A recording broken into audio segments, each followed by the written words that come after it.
Two dramas are playing out at once. One above the waves in test ranges and aircraft bays, and another on the water itself, where tankers, tolls and seizures are reshaping the calculus of regional power. Tonight we trace the lines between them, an unannounced rush to expand long-range strike options, a contest over a vital shipping choke point, and the strain a high-intensity campaign has placed on America's war stocks. In Southern California last month, naval officials say an FA-18 Super Hornet launched a new variant of a Joint Direct Attack munition, a turbojet-powered, winged version being promoted as a long-range JDAM and reported with the designation GBU 75. In the trial described by service and industry sources, the weapon left the Point Musi range and flew roughly 200 nautical miles before reaching its target. The flight, officials say, validated propulsion and guidance systems required for longer standoff missions. If those reports hold, the weapon represents a deliberate attempt to give tactical aircraft an extended reach without the cost, complexity, or inventory constraints of full-blown cruise missiles. By taking a proven GPS-guided guidance package and adding deployable wings and a small turbojet, designers have effectively created a low-cost, air-launched cruise option. Accurate over long distances and able to maneuver en route, such a munition is meant to be carried in greater numbers by fourth-generation fighters. Industry spokespeople describe it as bridging a gap, a middle tier between short-range gravity munitions and expensive, scarce cruise missiles. Timing matters. The test occurred as US forces have been operating under a tactical pause with Iran, a truce that has not resolved the underlying contest over maritime control. The quiet flight trial suggests planners are preparing for a different future, one in which aircraft can hold targets at sea at much greater ranges and where placing mines or striking ships from safe state. Send-off distances becomes a routine option. The logic is straightforward. Bring the cruise missile concept to the JDAM family at a lower cost, enabling larger inventories and more flexible use in wartime. But for navies operating in contested littorals, that flexibility changes the math. Instead of relying solely on a narrow set of costly cruise missiles, commanders could load strike packages with multiple long-range GPS-guided munitions, dispersing risk and increasing salvo sizes. In practice, fighters could carry more weapons into theatre without emptying precious stocks of more sophisticated missiles. For defenders, a dense, lower-cost attack wave is a very different challenge for interceptors and layered air defences than a handful of high-value cruise missiles. Yet the backdrop to those tests is unmistakable.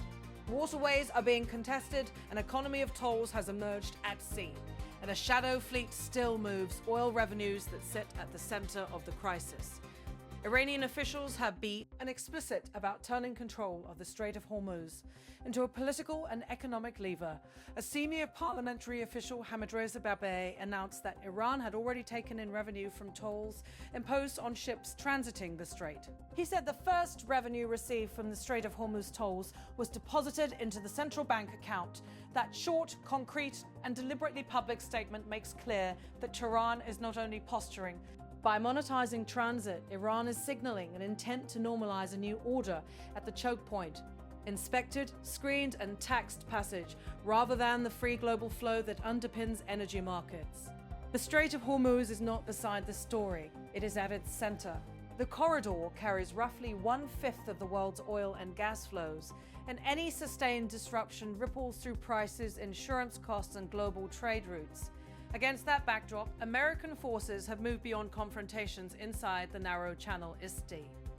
Over recent weeks, US naval and maritime interdiction teams have seized multiple vessels alleged to be transporting Iranian crude or otherwise, violating sanctions. One seizure, reported as the MG Majestic, was said to have been conducted in the wider Indian Ocean, far beyond the narrow Channel of Hormuz. Officials urged the Majestic carried nearly 2 million barrels of oil. Similar figures were attached to another seized vessel, the MT Tafani. Taken together, these operations are intended to choke off revenue lines that finance Tehran's military activities. Those interdictions have also fed a narrative of escalating maritime control and countermeasures. US rhetoric has been stark. At public appearances and on social media, senior American voices have asserted control of the waterway and warned of punitive measures. One prominent statement put it bluntly: Trump declared, "We have total control over the Strait of Hormuz. No ship can enter or leave without the approval of the United States Navy. It is sealed up tight until such time as Iran is able to make a deal. Words like that are designed to project deterrence. They are also a message to the global commercial community. The transit regime is no longer business as usual. But words meet reality at sea, and Tehran has shown it intends to back its claims with both policy and force. The tolls and the seizures have already forced some shipping lines to reroute, seek alternative insurance, or delay operations, raising costs and complicating logistics across the region. A shadow fleet has reappeared to move oil discreetly. Rerouting tens of millions of barrels of oil or finding substitute shipping lanes is costly and time-consuming. Energy markets, freight carriers and insurers all watch closely because the sustained rerouting would be a major economic shock. At the same time, US military logistics are undergoing a less public crisis. Multiple media reports and Pentagon statements have highlighted rapidly declining munitions inventories after weeks of intensive strikes and intercepts, warning that key categories of missiles and interceptors have been consumed at unprecedented rates. That shortage is a major reason planners are accelerating trials of lower-cost, long-range options.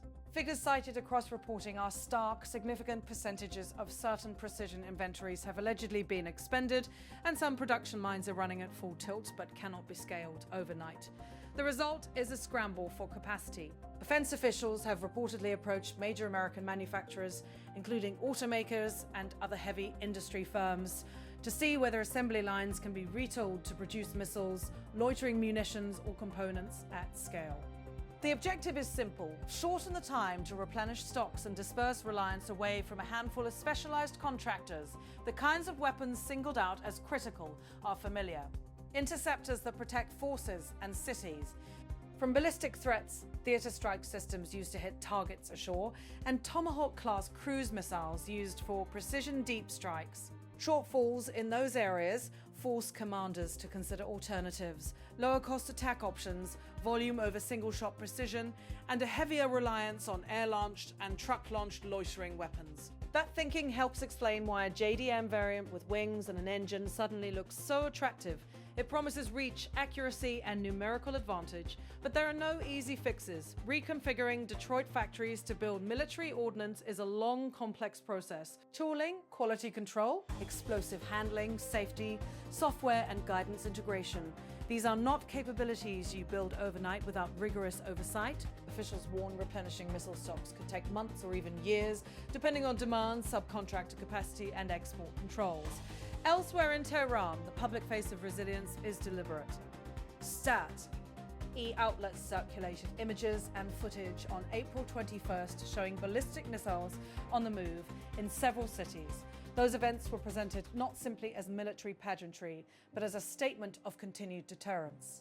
Iran's speed in updating and reloading missile and drone launchers has reportedly surpassed even its pre-conflict pace. Sayed Morjid Mousavi, identified as an IRGC aerospace commander, said since the ceasefire began on April 11th, the United States has had to bring in ammunition from the other side of the world in a trickle. They have lost this phase of the war as well.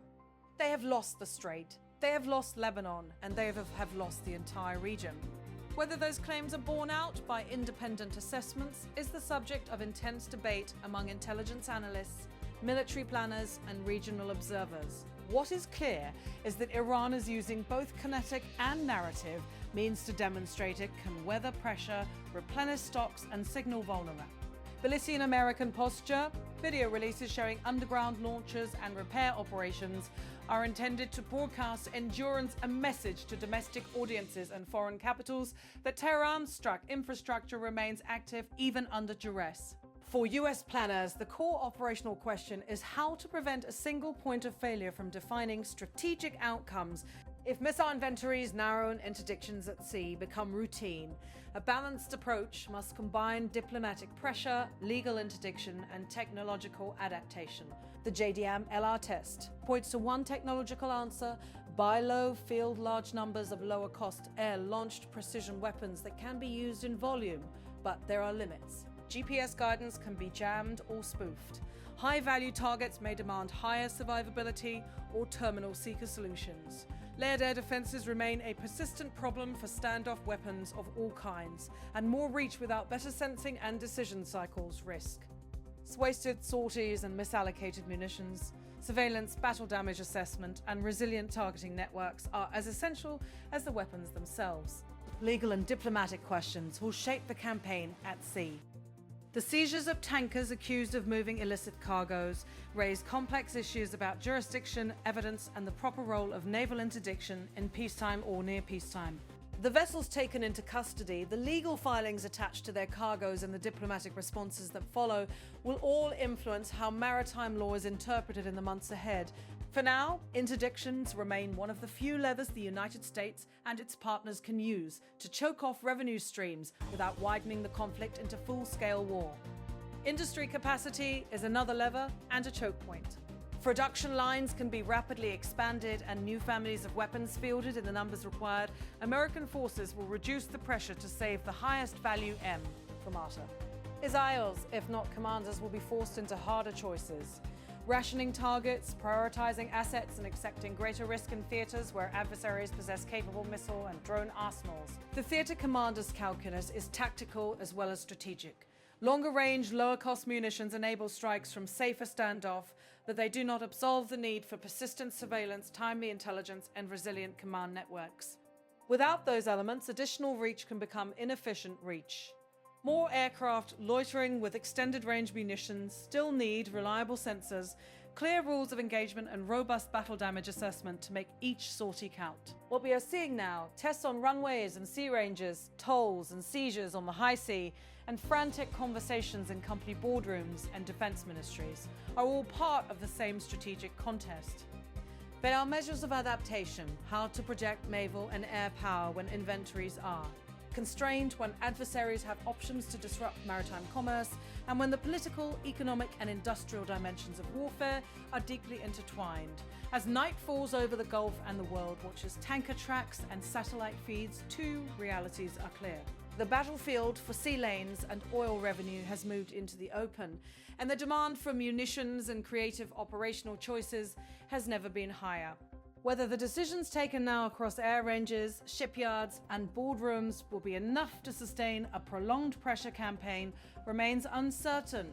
What is certain is that the dynamics at sea, in production plants, and in diplomatic chambers are now inseparable elements of the same strategic contest. We will continue to follow the tests, the seizures, the policy choices, and the industrial responses, because each will leave its mark on the balance of power, the cost of conflict, and the lives that depend on the safe passage of commerce through one of the PLEC and its most consequential waterways.